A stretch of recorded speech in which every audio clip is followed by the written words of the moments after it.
ఓం గం గణపతయే నమః.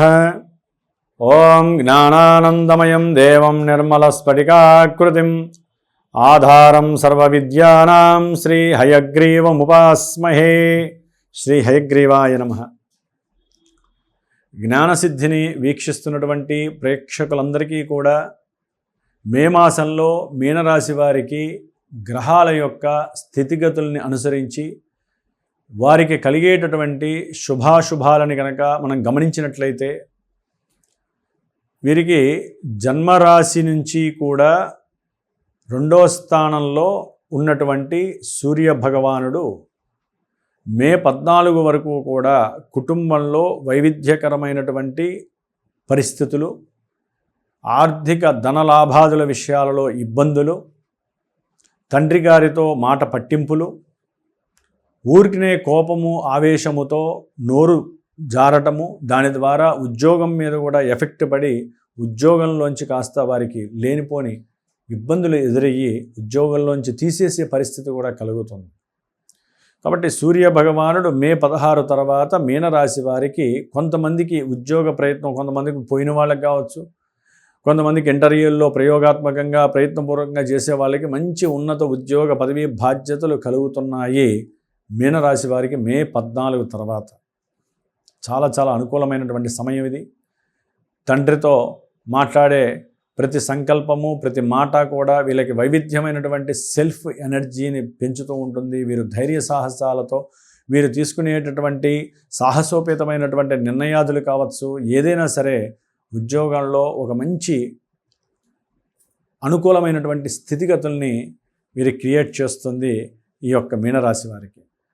అట్లాగే బుధుడు కూడా మే 14 వరకు 2వ స్థానంలో ఉండి చక్కగా గృహ సంబంధిత, వ్యాపార సంబంధిత పరమైనటువంటి, లేకపోతే ఎవరైనా సరే బంధువులకి సంబంధించినటువంటి పూర్వంలో చేసినటువంటి సహాయం గుర్తుపెట్టుకొని వారు వీరికి ధనాన్ని ఇచ్చేటటువంటి స్థితి కూడా మే 14 వరకు కనిపిస్తోంది. ధనపరంగా బాగుంటారు, ఉన్నతమైనటువంటి వాక్కుని ప్రసాదిస్తూ ఉంటాడు ఈయన. కాకపోతే ఏంటంటే రవి బుధులు కలవటం ఒక రకంగా యోగ్యకరమైనప్పటికీ రవిచ్చే ఫలితాలు కొంత తీవ్రంగా ఉంటాయి, బుధుడిచ్చేవి కొంచెం సౌమ్యంగా ఉంటాయి. వీళ్ళిద్దరూ 14 వరకు అక్కడే ఉంటారు. అదే వచ్చిన బాధ. వ్యాపారంలో ఒక రకంగా చెప్పాలంటే ఈ మీనరాశి వారికి అనుమానాలు ఎక్కువగా ఉంటాయి పరస్పరము ఇరువురికి కూడా. అట్లాగే భార్యాభర్తల మధ్య అనుసంధానము విషయంలో కొంచెం మాట పట్టింపులు ఎక్కువై ఇద్దరూ కొంచెం దూరం అయ్యే అవకాశం ఉంటుంది మే 14 వరకు కూడా. అట్లాగే వీరికి ఆల్రెడీ స్వతహాగా మీనరాశి వారికి ఏలినాడి శని ప్రభావము, జన్మ రాశిలోనే కుజగ్రహ ప్రభావము మే 10 వరకు కూడా ఉండటం వలన ఆరోగ్యము క్షీణిస్తుంది. అనుకున్న ప్రతి కార్యక్రమము ముందుకు నడవదు. ఆవేశపూరితమైనటువంటి మాటల వలన కావచ్చు, ఆలోచనల వలన కావచ్చు, లేకపోతే తండ్రి గారితో విరోధత్వం కావచ్చు, మీనరాశి వారికి లేనిపోని తలకాయ నొప్పులు తెచ్చిపెట్టడం, లేనిపోని విషయాలేందో తలదూర్చటం, ఏదో అనుకుంటే ఏదో జరగటం, ఫ్రెండ్స్తో లేనిపోని కాలయాపన చేయటం, లేకపోతే పెట్టుబడులు ఫ్రెండ్స్తో వాళ్ళు ఎవరో చెప్పాడు వీడేడో చెప్పాడని చెప్పి ఆ కుటుంబంలో వారు దాచుకున్నటువంటి సొమ్ముని లేకపోతే తండ్రి గారి యొక్క సహాయం అడిగి ఆ సొమ్ముని తీసుకొచ్చి ఫ్రెండ్స్ చెప్పారని ఎక్కడో అక్కడ పెట్టుబడి పెట్టి సర్వనాశనం అయ్యేటటువంటి పరిస్థితి కనిపిస్తోంది. మే 10 వరకు అలాంటి ప్రయోగాలు చేయకండి, పెట్టుబడులు అనేవి పెట్టకండి మీరు. అట్లాగే ఆరోగ్య విషయంలో తస్మాత్ జాగ్రత్త. కాస్త ప్రయోగాత్మకంగా ఏదైనా సరే కుజగ్రహానికి సంబంధించి, శనిగ్రహానికి సంబంధించినటువంటి రెమెడీస్ ఆచరించండి. ఈ కుజుడు ఎప్పుడైతే మే 10వ తారీఖు తర్వాత తన యొక్క స్వక్షేత్రమైనటువంటి 2వ స్థానంలోకి వచ్చినప్పుడు కొంచెం ఆర్థికంగా ఖర్చులు అధికంగా ఉన్న కుటుంబంలో మీరు తొందరపడి మాట్లాడే మాటకి లేనిపోని రిఫ్లెక్షన్స్ కూడా వస్తే కొంచెం ఆలోచించి మాట్లాడండి. మీరు ఎంత అనుకున్నా కుజగ్రహ కిరణాలు మీ మీద పడ్డప్పుడు నోరు పారేసుకోవటము, కోపంగా మాట్లాడటము, ఏ పనైనా నేను చేసేస్తా అని చెప్పి ప్రగల్భాలు పలకటము, ధనాన్ని వృధా చేయటము, ధనము పిచ్చి ఖర్చులకి లేకపోతే దూర ప్రాంతాలకు వెళ్ళడానికి ఖర్చు పెట్టడము, తండ్రి గారు చేసినటువంటి అప్పులకి కూడా కొంతమంది ఈ మీనరాశి వాళ్ళు అప్పులు కట్టడము, ఆ విధంగా ధన నష్టం కలగడానికి అవకాశం ఉంటుంది. సంతానంతో, కుటుంబంతో జాగ్రత్తగా ఉండాల్సిన పరిస్థితి.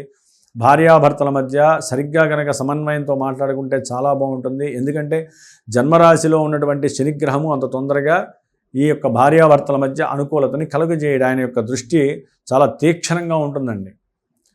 అట్లాగే 10వ స్థానం మీద ఉంది, అట్లాగే 3వ స్థానం మీద ఉంది. కాబట్టి వీరు ఏదైనా సరే భార్యాభర్తలు మనకి గ్రహస్థితి బాగాలేదు అనుకుని జాగ్రత్తగా మాట్లాడుకుంటే తప్ప, లేకపోతే లేనటువంటి అపార్థాలకి దారితీసి వారి ఇరువురి మధ్య ఎన్నో అగచాట్లు పడడానికి అవకాశం ఉంటుంది. అట్లాగే ఈ యొక్క మీనరాశి వారికి 12వ స్థానంలో ఉన్నటువంటి రాహువు అప్పుల బాధ, అనుకోని సంఘటనలు, మితిమీరిన కోరికల వలన ధన వ్యయము జరగడానికి అవకాశం ఉంది. ప్రయాణాల యందు ప్రమాదాలు కొత్త ప్రదేశాల్లో జరగడానికి అవకాశం ఉంది. అట్లాగే చతుర్థంలో ఈ యొక్క కుజగ్గ శుక్రుడు గురుడు కలిసి ఉండటము, ఈ నెల రోజులు శుక్రుడైతే చాలా చాలా అనుకూలవంతుడు. వీరి యొక్క ప్రయాణాల్లో సౌఖ్యం కలుగుతుంది. వీరు అనుకున్నటువంటి ప్రయాణాల యందు ధనపరమైనటువంటి చక్కటి లాభం కలుగుతుంది. గృహము వాహనము కొనేటటువంటి పరిస్థితులు కనిపిస్తున్నాయి. అట్లాగే బంగారము వెండి నిల్వలు పెంచుకోవడానికి సమాయుక్తమై ఆలోచిస్తూ ఉంటారు మీనరాశి. వాటి మీద పెట్టుబడి పెట్టడానికి కూడా ఆలోచిస్తారు. కొంచెం జాగ్రత్త పడండి ఇక్కడ. అన్నిటికన్నా ముఖ్యంగా వీరు తమ మీద తమకు ఎక్కువగా కాన్ఫిడెన్స్ లెవెల్ పెట్టుకొని దైవానుష్ఠాన బలాన్ని పెంచుకునేటటువంటి సమయము, ఈ యొక్క అనుష్ఠాన బలమే మిమ్మల్ని రక్షిస్తుంది, కాపాడుతుంది. కాబట్టి వీరికి మీనరాశి వారికి ఈ యొక్క ఏలినాడి శని ప్రభావము, రాహుగ్రహ ద్వాదశ ప్రయాణము, అట్లాగే 2వ స్థానంలో ఉన్నటువంటి కుజుడు ఇటు చూస్తే ముందు నుయ్యి, వెనక చూస్తే గొయ్యి అన్నట్టుగా నెత్తి మీద శని, ముగ్గురు తాండవిస్తున్నారు. ఈ ముగ్గురిని అదుపు చేసే శక్తి ఒక్క హనుమంతుల వారికే ఉంది.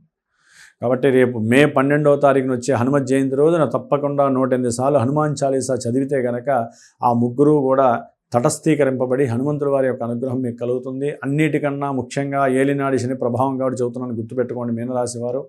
మే 16వ తేదీన శని యొక్క జయంతి అమావాస్య శనివారం రోజున మీరు శనీశ్వరుడికి అభిషేకము, దానాదులు, ధర్మాదులు కనుక చేసినట్లయితే ఆ రోజున మన యొక్క పీఠంలో అమావాస్య రోజున విశేషముగా ఎవరైతే శని బాధలు, ఈతి బాధలు, అనుకున్న కార్యాలు జరగక ఇబ్బందులు పడుతున్నారో, అది ఏ సమస్య అయినా కానీ కర్మలకి ఆయనే కారకుడు కాబట్టి శనిగ్రహ పాశుపత రుద్రహోమాన్ని, మృత్యుంజయ హోమాన్ని, నవగ్రహ నక్షత్ర అమావాస్య తిథి హోమాన్ని కూడా ఆచరిస్తూ హనుమత్ జయంతి రోజున కూడా హనుమంతుల వారి యొక్క హోమాన్ని, మృత్యుంజయ హోమాన్ని ఆచరిస్తున్నాం. కాబట్టి ఎవరైనా సరే మీరు చేసుకోలేని పక్షంలో మీరు నాతో సంకల్పిస్తే మేము కూడా పార్టిసిపేట్ అవుతామండి అనుకుంటే కనుక నాకు ఈ నెంబర్కి ఫోన్ చేయండి. ఆ యొక్క కార్యక్రమంలో పాల్గొనడం ద్వారా కొంతలో కొంతన్న మీకు ఆయన యొక్క అనుగ్రహం కలుగుతుంది. నవగ్రహాల యొక్క దుష్ట కిరణాల శక్తి తగ్గే అవకాశం ఉంటుంది. చదువుకునే విద్యార్థులు కొంచెం ఆలోచన ఎక్కువగా చేసి పెట్టుకోండి. అనవసరమైనటువంటి వృధా ఆలోచనలు, దుర్వ్యసనాల దగ్గరికి పోయి అనవసరంగా ధనాన్ని ఖర్చు పెట్టకండి. విద్యార్థులకి చాలా జాగ్రత్తగా ఉండాలి. రేపు మే 10 తర్వాత కొంత ఒకంతకి మీకు అనుకూలమైనటువంటి పరిస్థితులు అయితే కనిపిస్తున్నాయి. ఉద్యోగంలో కూడా ఎన్నో మార్పులు చేర్పులు కూడా మీకు కనిపించే అవకాశము, గృహ మార్పు, ఉద్యోగ మార్పు కూడా కనిపిస్తున్నాయి. కాబట్టి ఏదేమైనప్పటికీ రాహువు, శని, కుజుడు, అట్లాగే బుధుడు, గురుడు, ఈ 4 గ్రహాలు 5 గ్రహాలు కూడా మీకు కొంచెం ప్రతికూలంగా ఉన్నాయి. కాబట్టి ఆ గ్రహాలని స్తోత్రంగా స్తుతిస్తే చాలా శుభము కలుగుతుంది. ఏదేమైనప్పటికీ అండి, మనకి జన్మజాతకంలో ఉన్నటువంటి దశలు, అంతర్దశలు మాత్రమే ఎక్కువ ప్రభావితం చూపిస్తాయి. గోచారంలో కొంతమంది అంటారు, మాకు ఇవేం జరగట్లేదు సార్, మాకు అంతా సూపర్గా ఉంది, మొన్నే మా కోట్లు కలిసి వచ్చినాయి, లక్షలు కలిసి వచ్చినాయి, వ్యాపారం పెట్టాం, బాగానే ఉంది, ఉద్యోగం బాగానే ఉందని. ఇప్పుడు బాగానే ఉండొచ్చండి. ఆ బాగానే ఉండటానికి మీ గ్రహాలు ఎక్కడో దశలు, అంతర్దశలు కన్వీనియంట్ అయితేనే ఈ గోచారంలో ఈ గ్రహాలు మిమ్మల్ని ముందుకు తీసుకెళ్తాయి. మళ్ళీ ఎక్కడో అక్కడ ట్రాన్స్లేట్ అవుతాయి. అప్పుడు మళ్ళీ ఈ గ్రహాలకి వాటికి పడినప్పుడు అధోపాతాలకి నెట్టేస్తాయి. కాబట్టి మాకు ఏలినాడు శని ఉందండి, మాకు ఊపిరాడట్లేదు అనకండి. ఊపిరాడకపోతే ఇక్కడ ఉండం మనం. ఏదో గ్రహం మిమ్మల్ని కాపాడుతుంది. జాతకంలో అష్టమాధిపతో శని ఆయనే కాపాడే అవకాశం కూడా ఉంటుంది. కొంతమందికి లాభాలు కలుగుతాయి, కొంతమందికి నష్టాలు కలుగుతాయి. ఎందుకంటే జన్మజాతకంలో మనకి మాత్రమే గ్రహాలు లిఖించబడి ఉంటుంది.